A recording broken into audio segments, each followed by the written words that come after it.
आताच्या घडीला सर्वात मोठा प्रश्न असा आहे की मार्च आणि एप्रिल महिन्याचा हफ्ता नेमका कधी मिळणार आणि 2 हफ्ते एकत्र मिळणार का?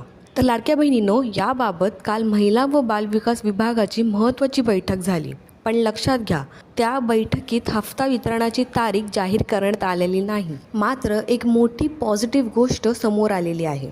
हफ्ता वितरणासाठी लागणारी शासकीय प्रक्रिया आणि आर्थिक तरतूद सुरू झालेली आहे. म्हणजेच वित्त विभागाची मान्यता मिळाल्यानंतरच कधीही GR प्रसिद्ध होऊ शकतो. आता सर्वात महत्त्वाचा अपडेट, या आठवड्यात हफ्ता येणार नाही, पण एप्रिलच्या शेवटच्या आठवड्यात हफ्ता येण्याची शक्यता खूप जास्त आहे. आणि 2 हफ्त्यांबाबत मोठा खुलासा.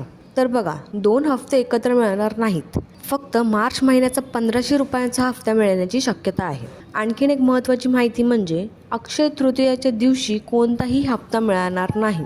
KYC बाबत अपडेट बघा, 30 एप्रिलपर्यंत KYC करण्याची अंतिम मुदत आहे. ज्यांनी KYC केली नाही त्यांना हप्ता मिळणार नाही, थकीत पैसेही मिळणार नाहीत. त्यामुळे लवकरात लवकर तुमची KYC प्रक्रिया पूर्ण करून घ्या. आणखीन एक नियम बघा, त्यामध्ये ज्यांचं वय 61 वर्ष पूर्ण झाले आहे त्यांना पुढील हप्ते मिळणार नाही. शेवटी एकच लक्षात ठेवा, GR कधीही येऊ शकतो, त्यामुळे घाई करू नका. अशाच खात्रीशीर माहितीसाठी आपल्या माहिती इथेच चॅनलला सबस्क्राईब करा आणि हा व्हिडिओ जास्तीत जास्त शेअर करा. जय हिंद, जय महाराष्ट्र.